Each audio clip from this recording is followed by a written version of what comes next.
acceptability limits on a serial dilution.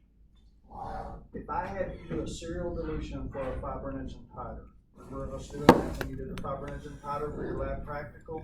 And let's say that Jason and I set it up, if we set it up in a way where we give you a patient that should have a fibrinogen titer, we were expecting the very last tube to be positive was in the 1 to 32 tube. Okay, this is, in other words, this is the target value. I don't know if you're gonna find this, it may be on one of your PowerPoints, but I don't remember. So if we were to do a two-fold serial dilution, these are our tubes. We'll talk about how to do it in a minute. This was our straight tube. This was our 1 to 2. This was our 1 to 4, 1 to 8, 1 to 16. And let's say this last one was our 1 to 32, all right?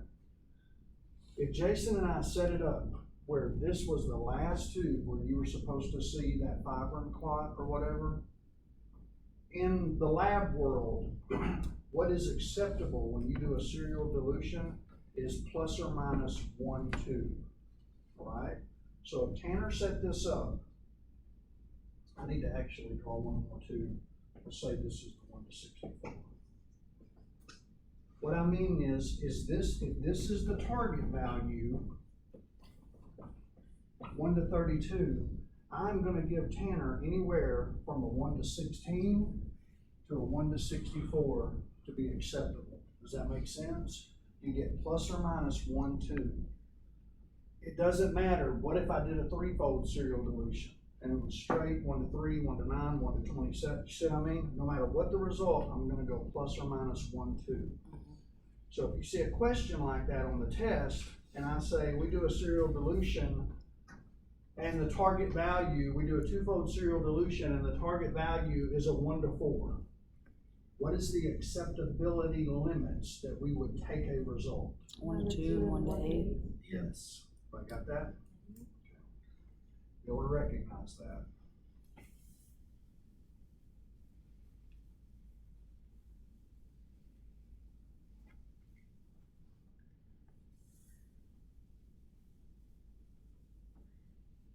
Now, all of these are on your serology worksheets, but you definitely are going to have questions on the test where it asks you, what is the titer in tube 3 of a threefold serial dilution? All right, so I just picked that out of the air. So I just said a threefold serial dilution, and I want to know what would the titer be in tube 3. I got it straight. First two, 1 to 3, 1 to 9.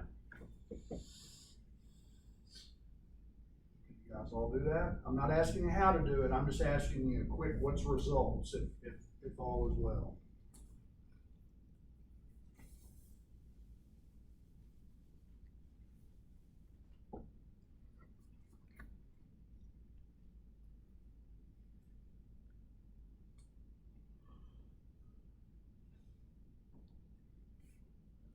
I don't think it's on this test. I think it'll be on the next one, but eventually you have to be prepared to where we say, okay, what would the titer be in a two-fold serial dilution if tube 1 started out at a 1 to 10 dilution? So don't worry about it for this test, but I think on your next one, we're going to start playing with the numbers a little bit, and your tube 1 won't always start straight. Okay, I mean, all you do is do the math. Okay, it's still the same exact way.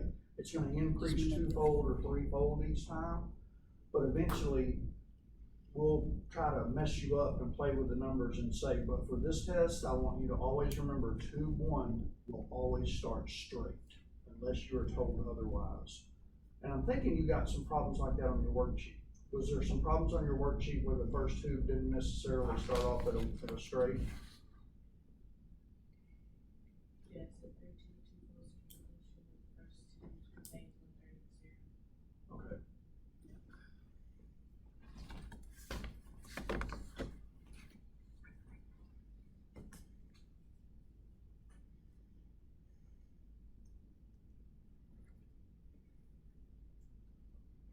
All right. We also are going to need to know basic dilutions for you to tell me what the dilution is if I give you values, okay? So if I say that you have 1.0 mils of water and you mix it with 0.5 mils of sample. This sample can be plasma, serum, or whatever. I wanna know what the dilution is. 1 to 3? Yep. Okay, I agree with that. Does anybody want me to work it out so you can see how we get to 1 to 3? Okay, first of all, don't memorize top number is the solute, bottom number is the solvent, because I just did it reversed, right? Right, here's the solvent, here's the solute, or here's the sample, right? Again, I do that, I mean, even though I can eyeball it too and say that's a 1 to 3, I always, to check my work, I go, okay, 0.5, 1.0, as long as the units are the same, the units have to be the same, okay? If you're struggling with that, get with me. I'll work with you one-on-one until we get it down, okay? But as long as the units are the same, I go 0.5 goes into 0.5 once, 0.5 goes into 1 twice. That is a 1 to 2 ratio, which equals a 1 to 3 dilution. Remember, ratios and dilutions are a little bit different. They're usually one off from one another. 1 to 2 ratio versus a 1 to 3 dilution. And a dilution just means out of 3 parts, 1 part is my sample. You see what I mean? Like 1 part plus 2 parts gives us a total of 3 parts, and out of that 3 parts, 1 of those parts is my sample. That's how you kind of explain it, yeah. In the lab, will we ever be working where the solute is not 1 part? It can be like 2 to 3? Well, yeah, but you always reduce it down to where you figure out what is the 1 part of your sample. Okay.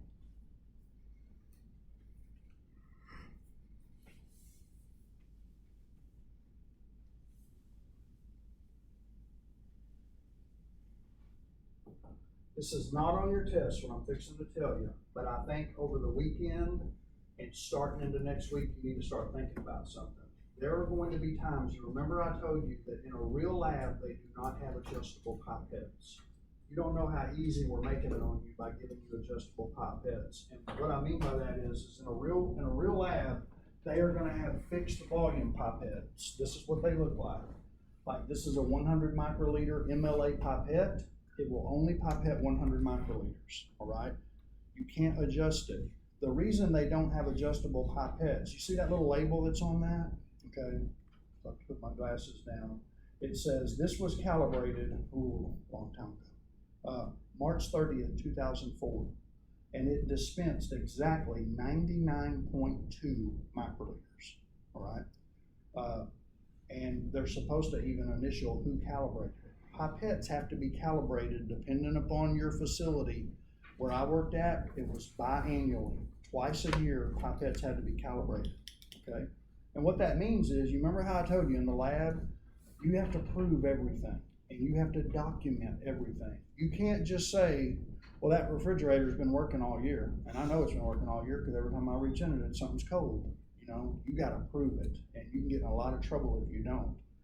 So if you're being inspected and they pull something as simple as an MLA pipette and they go, when was this calibrated? I don't see anything on it. Prove to me that this is delivering 100 microliters.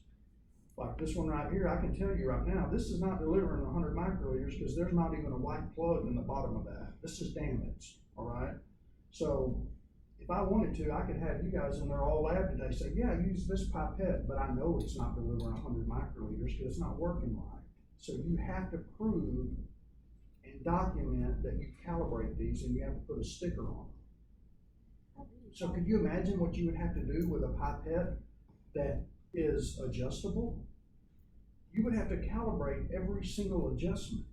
And I don't mean 10, 100, you would have to calibrate the 10, the 11, the 12, the 30, you would have to calibrate every adjustment. But because these things are about $150 a piece, we can't afford to give 12 100s, 12 10s, 12 200s, see what I mean? So we have to use adjustable ones so you guys can do the labs, basically. But in a real lab, you'll have a nice little holder in hematology that will hold all these, and it'll look like a rainbow. You'll have a black one, an orange one, a blue one, and they all have set volumes on it. Now, I'm getting to something. There's a reason why I'm going off on this tangent. These pipettes are fixed. You're not gonna have a 900 microliter pipette. I'm not saying they don't make them, but most labs don't have them. Like in a regular lab, usually if you have a lab where your director is willing to give you everything you need, you're gonna have a 10 microliter, a 100 microliter, a 200 microliter, then it usually drops to a 500 microliter, and then you will have a 1 mil, or that relates to a 1,000 microliter pipette, all right? Now they make other ones, like they make a 250, because there's a lot of procedures that require you to pipette 250 microliters. But this is generally what they have, and because this is the only ones that they have, for example, I might say, okay, Ant, I want you to make a 1 to 10 dilution. And I'm not trying to, again, get off subject here because I know you guys are wanting to study for what's going to be on this test. But the next test is probably gonna have questions like this. If I say, Ant, I need you to make a 1 to 10 dilution, okay? But the only pipettes you have available are a 100 microliter pipette and a 1 mil pipette. See what I mean? You don't have an adjustable one that you can go, okay, I'm gonna put 100 microliters of my plasma, and then I'm gonna put 900 microliters of my water. That's a 1 to 10. So I'm asking a question. How would you make a 1 to 10 dilution if you only have a 100 and a 1,000 microliter pipette? Because I'll tell you right now, if you pipette 1,000 microliters of water in a tube and 100 microliters of serum, that's a 1 to 11, not a 1 to 10. So somebody be creative besides Bianca. You're gonna have to use nine of the 100 microliters, 9 of that, and then 1 of it. Do that 9 times. Yeah, because then that'd be a 1 to 10. I like what you're thinking, but it couldn't be more wrong. Because, and I'm gonna tell you, that I would have said that same answer, all right? If you pipette something 9 times, there's gonna be error. That's too many chances to screw up, a little bit left in the pipette. And put the 1 mil in and take the 1 mil out. perfect, that's the answer. Add a mil, use this 100 microliter, take 100 out, even though you're wasting a little bit of water, right? Put a mil, take 100 out, use that same 100 microliter pipette, and put the 100 back in. Everybody agree with that? Darren, you don't? You said put the 100 back in, the 100 that's going The back 100 in of sample. is a different substance that's going Yes, back in. Okay, yes. thank you. Does everybody see that, kind of understand that? Now, I'm okay with you pipetting, like for example, let's say you're doing all I mean by that, Lisa, is that pipette the least amount of times possible. Right. Are there times where, let's just say that, let's say you're doing this procedure and the 1,000 microliter pipette is in blood bank. And I don't wanna walk in there because I'm lazy. I don't wanna move from my microscope. And I see, okay, I gotta make a 1 to 10 dilution and I got a 500 microliter pipette and I got a 100 microliter pipette. Well, yeah, you could use the 500 twice. That'll get you to 1,000, right? And then take 100 out and then put the 100 back in of your actual sample, your plasma or whatever it is you're trying to dilute. You still pipetted more than you should have because it's just kind of common knowledge. The more times you give yourself a chance to make an error, statistically speaking, you will make one. And that's how come, you know, anytime we're in the lab in there, and I've seen students do it because I mean, I'd be the same way. I would just say, well, hold it, I need a mil and I got a 100 microliter pipette. Well, I'm gonna do this 10 times. Okay, I will guarantee you if you pipette something 10 times, there's a good chance it's not perfect. Okay, but if you got a 1 mil pipette, there's a good chance it is perfect because remember that 1 mil pipette has been calibrated. Yeah. I did that the other day actually, and I did make an error. Yeah, and anybody would. I mean, I'm just saying, no matter what situation you're in, never pipette something 10 times. I would give myself kind of like, don't pipette over 3 times, anything. Now, if you're having to do a real large volume, like 30 milliliters, and all you've got is a 10 mil pipette, yeah, you can do that 3 times. But even when you get into volumes like that, you kind of get away from pipetting to where you say, well, if I've got to use something that's 50 mils, how about I just fill up a graduated cylinder to the 50 mil mark, right? You're probably gonna be more accurate doing that than you would be like, and then hoping it's at 50 mils. So I'm kind of glad that happened to you, to be honest, because that's how we learn. We learn from making mistakes, or that's how I learn everything, okay? Anyway, that's just an example. Don't lose sight of the fact of what I told you about. You've gotta keep the units the same, okay? Now, I would like to make this test really, really easy and just say, I'm gonna make the units the same. But be prepared if I say that it's 1 milliliter of water, be prepared to see 500 microliters of sample. What's the dilution now? 130, but you gotta change it to 1,000. You said that awful fast. Say it for everybody. It'd be a 1 to 3, but you have to change the 1 milliliters to 1,000 microliters. Okay, so get units the same, right? So you're saying change this to 1,000. All right, everybody see what she's talking about?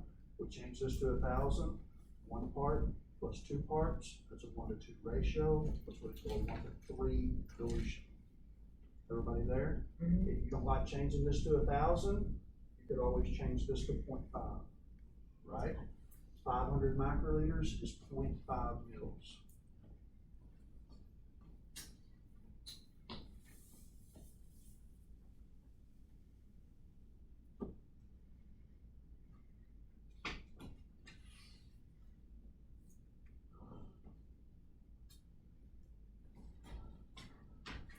What do we do if we're doing any serology test in there and one of our controls or both of our controls do not work? What do you need to do? I mean, we've just been telling you run your controls, and for the most part, your controls have been working, correct? So if your positive control works and your negative control works, we're taking for granted that our patient works because we put our patient right in the middle, right? But we did something to where we did the procedure to where we did a positive control, a negative control in our patient. You do them all the same way, basically, right? So what do we do though? Let's just say things don't go right. What if our positive control doesn't show positive? What if we do a D-dimer test, all right? We got our negative control here and our positive control here. Both of the circles, when we stirred the suspension, okay, they show negative and our patient is positive. What do we do in that situation? Start over. You gotta wait until your controls are. Okay, by start over, what do you mean? Like, throw it all the way, start over completely, and make sure you don't make an error. Make sure you label, so you know this is your positive, this is your patient, this is your negative. Right. Because you could have very easily put your control wrong. Okay, yeah, great answer. All right. The thing I don't want you to tell me is turn out that result, okay? Because you are going to have to repeat the procedure do the whole thing over, use a new set of controls, all right? And if it happens again, let's say it happens again and your positive control still doesn't work. Well, more than likely it's the positive control, right? But you're going to have to open up a new box and use a new control and start over, but you can't turn that patient result out no matter how bad you think you did it right. Even if you're doing something as simple as a pregnancy, to where it just says, add 1 drop of urine to that cassette. 1 drop of positive control, 1 drop of negative control. Well, how do you mess that up, right? You really can't. But if those controls don't work, you can't turn out that patient result, all right? Because guess what? Maybe the little test kits are bad, and they're not all showing reproducible results. That's the whole point of running quality control, is that you have to catch things when they go wrong, and you don't want at the end of the day, and guys, I've seen this happen before. In chemistry department, now this has only happened, I only remember 1 time, but the supervisor came back and they said, like, whoever was working in chemistry that day, for example, they said, you turned out potassium results for 8 hours on patients. Now, potassium is a real common test that's ordered. It's in every electrolyte panel, it's in every basic metabolic panel, and it's in every time they just order a potassium. But we had been working in the hospital and we had turned out potassium results or some analyte results all day long, like 60 different patients had that test ran on them. And they determined that the tech that was working that morning ran controls and that control was not in range. But they overlooked it. They didn't notice that the control wasn't in range. Normally, all you gotta do when a control isn't in range, just repeat it. It usually gets in control and then you can start, boom, turning out patient results, okay? But this person never reran the control and got it in. So we had to go in the walk-in refrigerator like that afternoon and we had to pull every single sample that, let's just keep using potassium, every single sample that had a potassium ran on it that day. We had to rerun them after we showed that a control worked and everything was running good. We had to rerun all of the samples, and if we got any results that was not exact, like let's just say a potassium on John Doe that we turned out that morning was 2.6, but then we reran it and got 2.7 or 2.5, we had to go in and do a correction for 70 different patients on a potassium result. Just trust me when I tell you, you never want to do that, okay? Because guess what happens? The minute you turn out all those corrections, the phone starts ringing off the hook. Nurses, because they're not used to seeing that, and they're going, I just had a result print off on here on Jane Doe that said correction from this morning's results, potassium 2.7. You know, and they just have questions like, so you're saying it wasn't 2.6?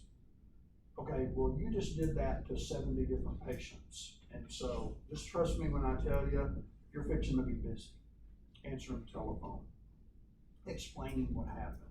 So that's the worst case scenario that I just told you. That's the worst case scenario that could happen.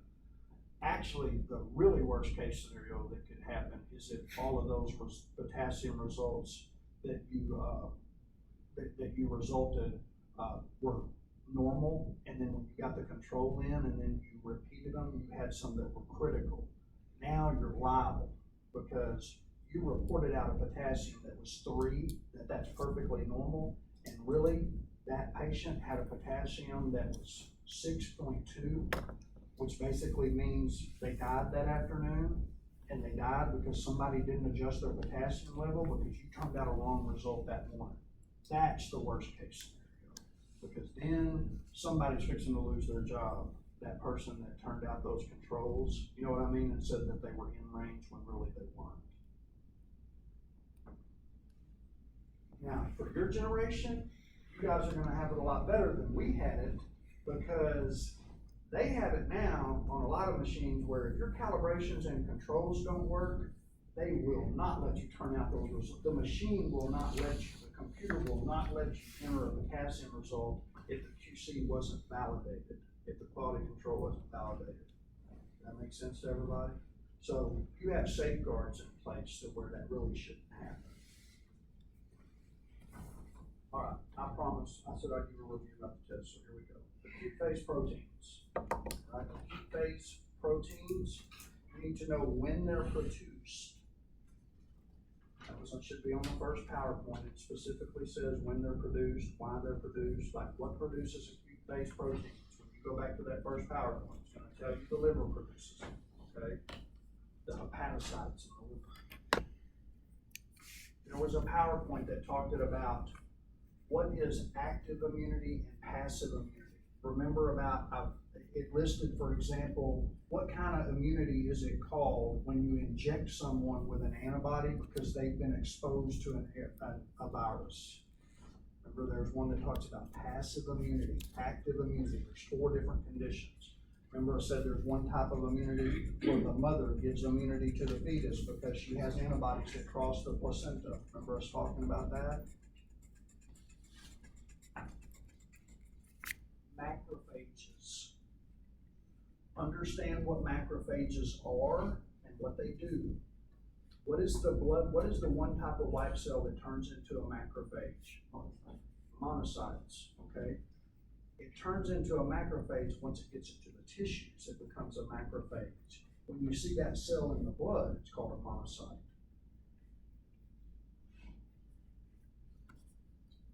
natural killer cells. Make sure you know what they do, what their function is. Now, I know a lot of you are recording this, so I'm not gonna spend 2 hours, but look that up, okay? Find your PowerPoint, look it up. What's the function of natural killer cells? It will pay off, all right? Make sure you know the components that make up the innate immune system versus the components that make up the adaptive immune system.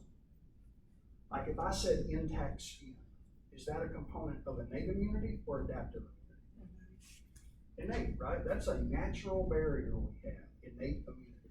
So make sure that you look at those two different types of immunity and be able to tell me what makes up innate immunity, what makes up adaptive immunity. It's clearly listed on your PowerPoints. Inflammation. Make sure you know the symptoms or the signs of inflammation. You guys remember stuff like vascular permeability, white cell accumulation, increased blood flow. All of those are signs that inflammation is going on. Remember redness, swelling, all of the symptoms with it. Make sure that you study that.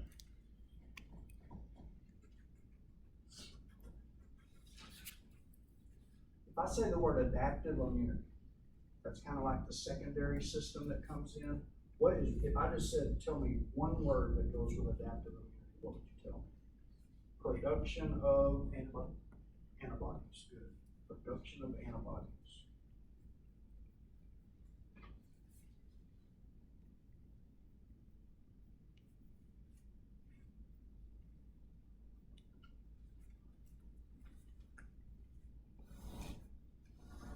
If I say proteins found on the surface of tissues and blood cells that are important in organ transplants, 3 letters that go with that, organ transplants. There's something that they check for.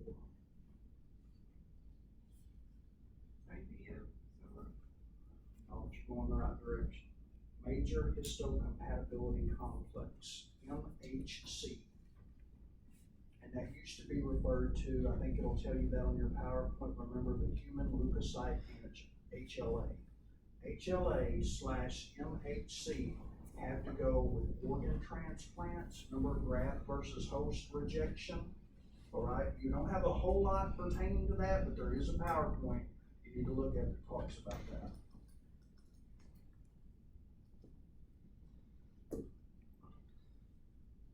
If I run a test on somebody, let's just say they have a virus. I do a test, doesn't matter what test, and I see that they have a lot of IgM antibodies. IgM. They have a few IgG, but they have the majority of IgM. Is that an acute infection, or is that from a previous exposure? What do you guys think about that? IgM represents now. It's going like it just happened. So if you see IgM antibodies, remember those are the primary responders. So if I tell you this patient had we think this patient was exposed to hepatitis A virus. We do a test and we find that they have hepatitis A virus antibodies of the IgM type. They may have a couple IgGs floating around, but I need you to recognize that is a very recent exposure or they are acutely infected. Remember, when the IgG antibodies come into play, that's starting to represent immunity from that virus. Like the person, yes, they were exposed, but they've already went through the IgM antibody phase, and now they've produced those secondary antibodies, those IgG, that represents immunity. Like if I wanted to, right now, I could take a sample off Patricia, and I could say, you know what, I'm gonna test Patricia for hepatitis B IgG antibodies. If I see those IgG antibodies, she has either had the hepatitis B vaccination or she's been infected with hepatitis B before and recovered from it. You understand? IgG is good. That's what you want to see is IgG. It'll be like your tiger. Yeah, that's your titer, exactly. But if I see that Patricia, if I run that blood test on her and I go, whoa, I see IgM antibodies everywhere, guess what? I want to stay away from Patricia because she may have it, okay?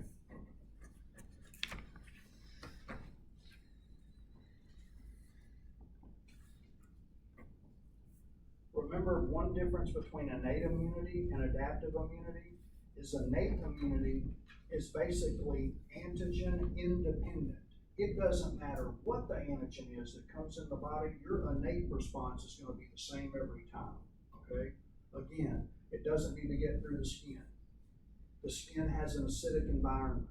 Remember how we talked about how important normal flora is. Normal flora basically competes for nutrients on the skin, and because of that, those pathogens, they have to fight just to get a place, and even if they do get a place, they can't get much food because all the normal flora are eating it, right?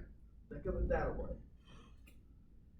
Adaptive immunity is antigen dependent. Remember the CD4 and the CD8 cells and all that? They have to recognize the antigen and know what it is before they can actually react to it. Innate immunity, it doesn't matter. I mean, anything that happens, it doesn't matter if it's a bee sting, if you cut yourself, whatever, there are certain functions that your body does every time when it recognizes something as foreign. Remember those those segmented neutrophils, they come in. Remember chemotaxis. They're like migrating in, trying to get to whatever it is that's foreign in the body. It doesn't have to know what the foreign substance is. It reacts the same way every time. All right, there's the immunoglobulins. We talked about there's 5 different types of immunoglobulins. So if I said this immunoglobulin has 10 binding sites, what type would it be? Everybody agrees, IgM or IgG? I can't draw it, okay, but just remember, an IgM looks like a snowflake because it's got 10 binding sites. An IgG, that's an incomplete antibody, right? This needs help to see it. A snowflake, the one that has 10, I'm not gonna draw 10, but just trust me, it's 2, 4, 6, 8, 10, make that one go away, okay? All right, 10 binding sites. Snowflakes, IgM antibody. It only has 2 binding sites, that's an IgM, or I'm sorry, an IgG antibody. What is the most common? Which one is most concentrated in our body? Like if you had to pick out of all of the immunoglobulins, G, M, A, D, and E, out of all of those, which one do you have more of? G. IgG. I think your PowerPoint says up to 80%, I believe. If you picked out all the antibodies, and I told you one that may be found in breast milk that could pass immunity onto the fetus, IgA. Which one goes with allergies? IgE. Which one did I tell you? I can't find what function of it is. G. IgD. Good. All right. So just be able to separate them to where you can tell what distinguishes them from all the other ones. Don't memorize 12 points about one. You know what I think is important about it. Like which one did I tell you to always remember, no matter what, it can cross the placenta. IgG. Okay. I've said that 3 times, there's a reason. Okay, so just understand, IgG can cross the placenta. That can be good and it can also be bad.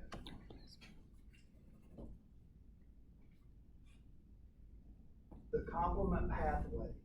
I told you guys about, there's 3 pathways to complement activation. There is the alternative pathway, the classical pathway, and then there's another pathway I told you didn't have to know a lot about, okay? The classical pathway, that actually has to have an antigen antibody reaction for that pathway to be activated.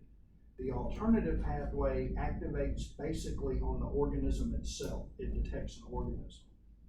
There was also something that I told you to make sure that you knew about the classical pathway, and that was that sequence of events that happens. There's a PowerPoint where it talks about recognition, enzymatic activation, and the membrane attack phase. The very end of complement activation, remember I told you, I said, look, I'm gonna be easy on you guys. It starts at C1, remember complement 1, and I just want you to remember the very end of it is where complement lyses the cell membrane. Remember that? So that's basically what I had you know. Now I did tell you to look up that word properdin.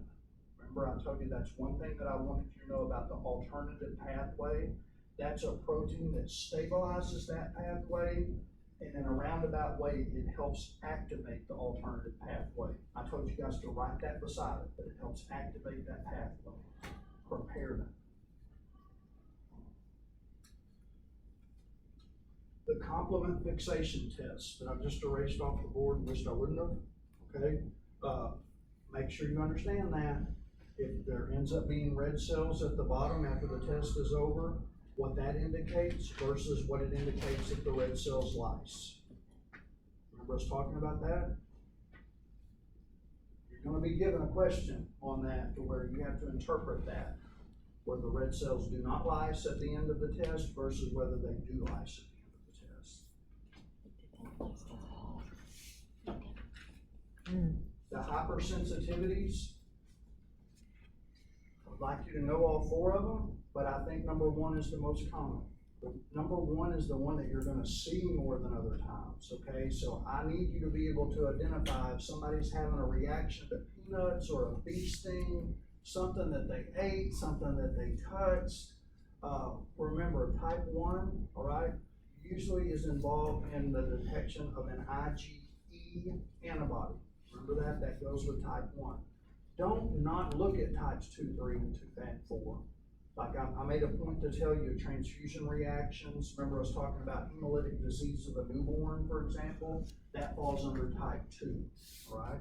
Type 4 had to do, remember I spent a long time talking about that TB skin test that all of you are gonna have to do that indicates Mycobacterium tuberculosis. Remember that prepared protein derivative that I told you that they inject underneath your skin? And I think most of you told me you guys are familiar with that, and you've had it done on it, right? What's the organism that causes syphilis called? Treponema pallida. Okay, what's the organism that causes Lyme's disease? Borrelia burgdorferi. Good. There are two types of non-treponemal testing. Remember I told you to pay attention to that on your PowerPoint today. You're gonna do one of those tests today called the RPR. The other one is the DERL. The reason they call it non-treponemal is because you are detecting that reagin antigen. Remember, you produce a reagin antibody. Remember I told you a reagin is made of the charcoal and the lecithin, and you guys are going to see that charcoal when we go in the lab today when you do that test. There were a couple of things that I told you guys to add to your PowerPoint, so if you didn't do it, be able to tell me the desired temperature that IgG antibodies react at and IgM antibodies react at. Go ahead and say that again. For IgG, it's like 10, which is 36 Celsius, and IgM is at 4 and 22. Good, 4 to 22 degrees Celsius. Good.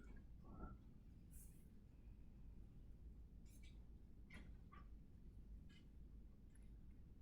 The clumping of antigens and antibodies together to form a lattice formation would be an example of what? Glutination. Cells coming together and causing a precipitate due to a soluble antigen and a soluble antibody would be known as precipitation. Good.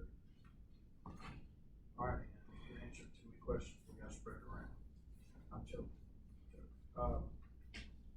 We went over the titers and the dilution factors. Febrile agglutinins, I'm doing away with that, so I gotta change a couple of questions on this test.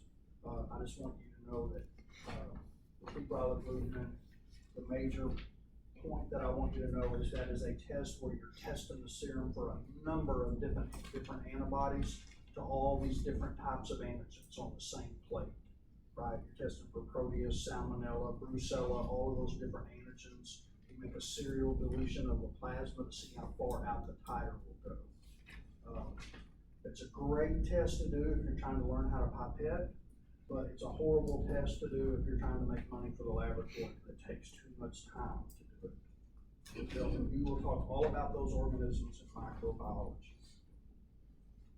The ASO test, you will do that today. There's a question on the test regarding the ASO test.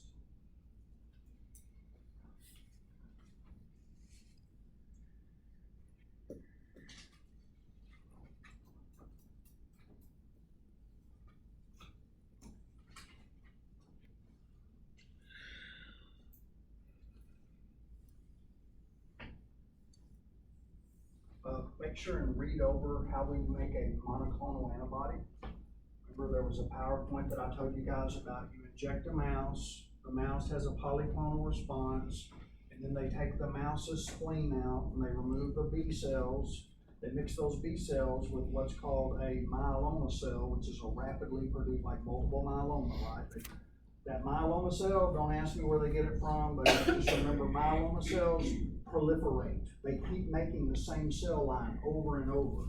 So if they can find a way to develop an antibody and they can mix it or fuse it with a myeloma cell, that becomes a hybridoma, all right? That hybridoma can be artificially put into like an agar plate, something that produces a massive amount of a monoclonal antibody, and that's what you're using in those kits in there, okay? There's companies that have scientists that figure out how to make that monoclonal antibody. All I'm telling you is the basics, okay? But they figure out a way to produce that monoclonal antibody, and the thing that's so good about it is it's very pure and specific. The whole point of doing these tests is if you can have a monoclonal antibody that is very pure and specific to detect a D-dimer fragment, then hopefully it's not ever going to cross-react with something that has nothing to do with a D-dimer fragment. Does that make sense? It is specific for one type of antigen. So that way they can put on their little package insert, look, this has a 99% specificity for D-dimers. It's not gonna cross-react with somebody that has lupus or somebody that has rheumatoid factor. See what I mean? It won't cross-react. Understand the difference also, there's a question on the test, between sensitivity and specificity. Sensitivity has to do, if you know for a fact, for example, that you're given 100 swabs that are positive for strep.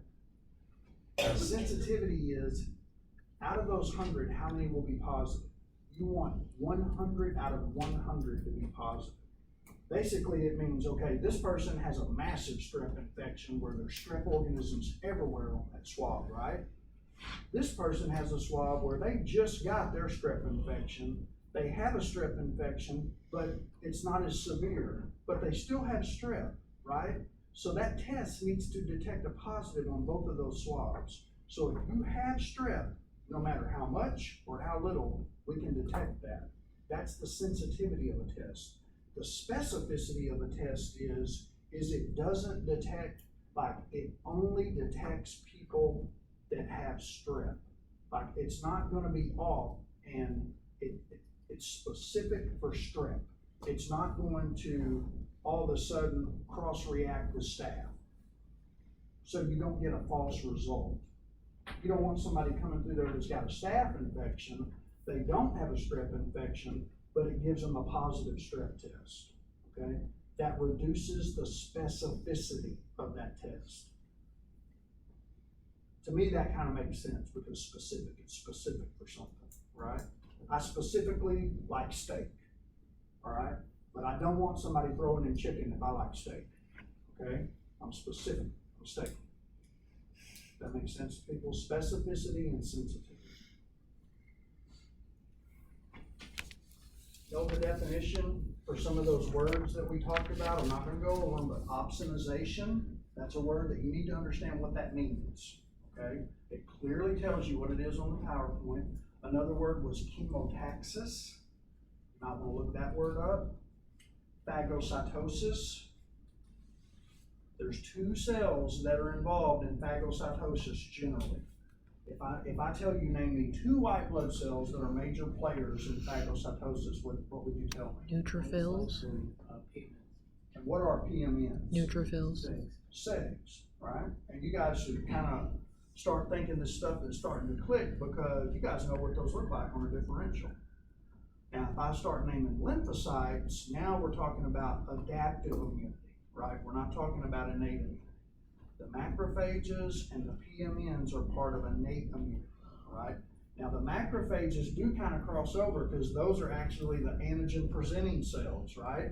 You got this big macrophage coming in and boom, got a little antigen that's presenting to a T cell, like, look at this. Proliferate, clone it, like kill this, all right? But for the most part, they're part of the innate immune system.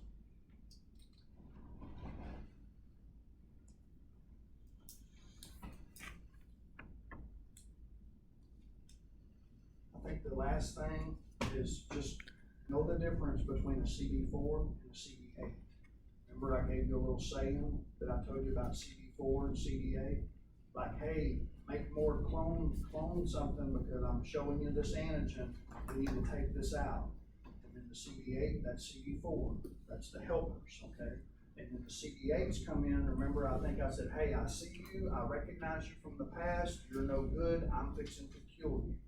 That's the CD8 cells. So understand the difference in the two. Alright, I think I just gave you guys a really good view. Merry Christmas. Thank you.